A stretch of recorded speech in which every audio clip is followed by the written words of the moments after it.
and it's time for GamePoints Rendez-Vous. So sit back, relax, get comfortable. All right, I'll stop being creepy. Welcome back to the show. Time to welcome in our lady of this week's segment of GamePoints Rendez-Vous. She comes by way of Carleton University, where she's near graduation. Jinx, just kidding. She covers the Carleton Ravens as well as the Ottawa 67s of the CHL.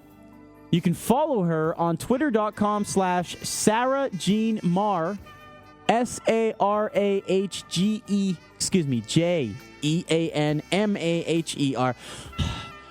Sorry, had to get through that.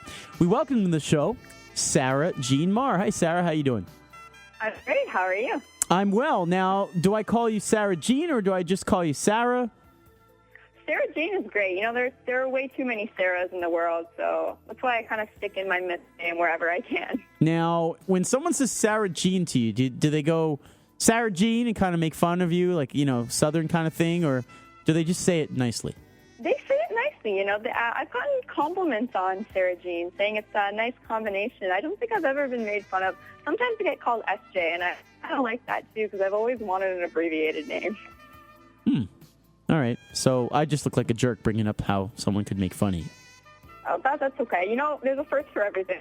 And that's not the first time I'm being called a jerk, though. So, all right. Now, this is how we play Game Points Rendezvous, Sarah.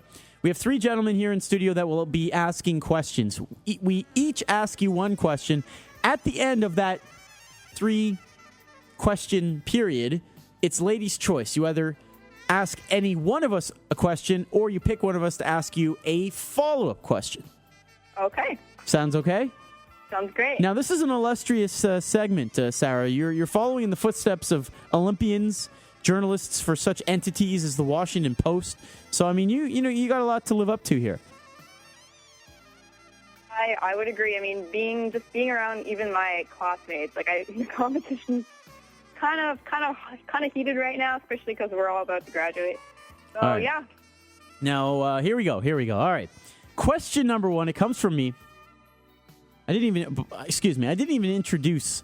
You know Mo Khan, of course. Yes, obviously. I do. Yes. Now, keep in mind, Mo's wearing sweatpants, which should just dismiss him from this competition. And Stefano Micella, who helps us out here in the studio, he, too, near graduation as a Concordia Stinger reporter. Ah. So there you go. Why are you laughing, Mo? Why is that funny?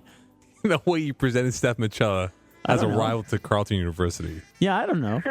Same division in the CIS sports. I don't know. All right. Here we go. Here's my question. Question number 1.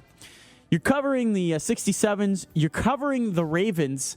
As a young journalist, what is the biggest challenge that you're presented with at live events that you're still trying to learn?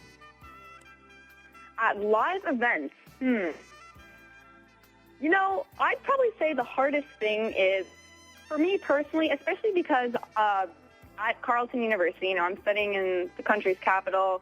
I'd argue there's an emphasis on politics or political reporting, even business. Sports is often overshadowed. I find the hardest challenge is taking what I've learned in terms of writing and applying it to sports, because I'm not used to writing for a sports audience when I'm writing at Carleton. So there's a lot of jargon, a lot of lingo that I find is sometimes hard to incorporate into sports. Or maybe I should say that's vice versa. I've gotten used to writing for Carleton. I've written for the 67s, written for a number of other outlets, but catering to a sports audience and catering to my audience at Carleton University is very different. So I'd have to say that's my biggest challenge right now. All right. Good answer. All right, Mokan. All right, Sarah Jean, my question to you is this. What would you take great pleasure in? Watching the Leafs win the Stanley Cup, or are you eating poutine from the Stanley Cup? You know what? That's a great question, and I knew you No, would it's bring not. That's a terrible question. What the hell kind of question is that? Hey, if you knew my love for poutine, I have to argue it's a quite appropriate question, but I knew you'd bring poutine up.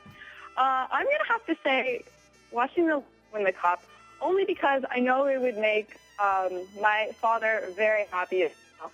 And my father's not a huge fan of poutine, so I'd like to share that kind of joyous feeling with him. I think that would be a lot more fun than just me eating poutine by myself, especially if everyone's, drinking beer. So I'm going to have to go with the Leafs winning the Stanley Cup. Absolutely. Okay.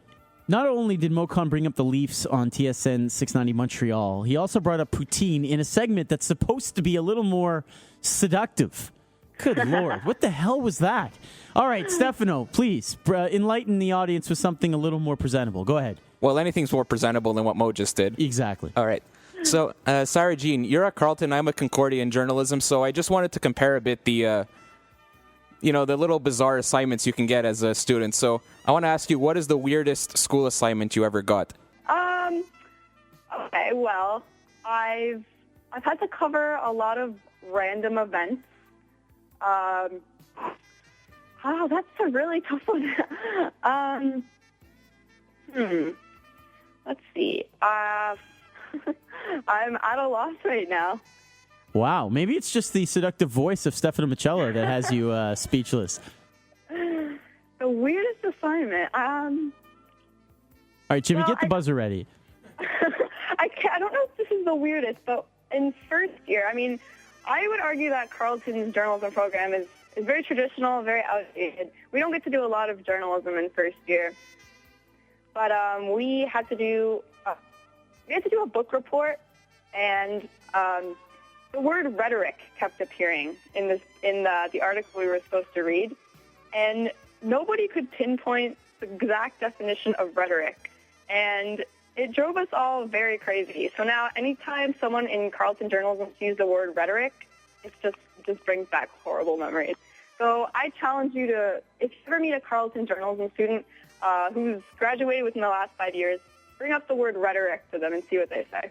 Very nice. Very nice. All right. You salvaged it there. I was almost going to give you the buzzer. First time ever on GamePoints Rendez-Vous, but would have been a blank question. But by the way, my weirdest assignment, was kind of self-inflicted. I had an English class. I did a movie review we were asked to do for a specific English class, and I used a Sliver with Sharon Stone. So kind of a little self-indulgent there. But all right. Let us... I got an A. It's all right. Let's move now to the second portion of Game Points Rendezvous. Sarah, it is now your turn to pick one of us, either to ask you another question or you can ask one of us another question. Who will it be and what will it be? Okay, I think I'm going to challenge you guys and bring up a question of my own. No, it's got to be one of us. You got to pick one. Oh, I got to pick one, eh? Yes. Okay, well, I'll throw this question to Mo, just because... We've spoken before. Oh, very nice. See, I asked Mo if he stacked the deck prior to the show. He said no. I didn't, All right, though. Go ahead, Mo. I'll throw it at Mo. So, I do cover the 67s, like you said. I'm from Brampton. I'm not sure if you guys knew that. Or just came back from the 67s playing Brampton for the very last time ever. Kind of a big moment. I guess in honor of this, I kind of grew up watching the Brampton Battalion, kind of helped get me into the junior hockey scene. I want to know who you think is the greatest Brampton Battalion. Greatest Brampton Battalion, I think, is Rafi Torres. I knew you'd say Rafi Torres. Or I could have gone Stan Butler, the head coach, but that would have been too obvious. So I'll go with Rafi Torres. That's the only Brampton Battalion that I know that got drafted in the first round of my recent memory, so I'll go with him as being the most prominent Brampton Battalion. A fine, upstanding player, too, by the way. Yeah, well, if we're going to go with first rounders, I would have... my personal choice would have been Matt Duchesne. Yeah. But Rafi Torres is he comes to mind for most people. So that's... Yeah, I'm okay for with other that. reasons, though, Sarah Jean. That's the problem. Congratulations. You went through the gauntlet here. It was a little perilous at one point, but you pulled through. So I appreciate your time this evening. You can check out more of Sarah on twitter.com/Sarah Jean Maher, Maher, Maher is the way she spells her last name, or goravens.ca. Congratulations as well on completing your university tenure, and we'll talk to you in the near future. Thanks so much. Thank you so much for having me. All right, there you go. That's Sarah Jean Maher.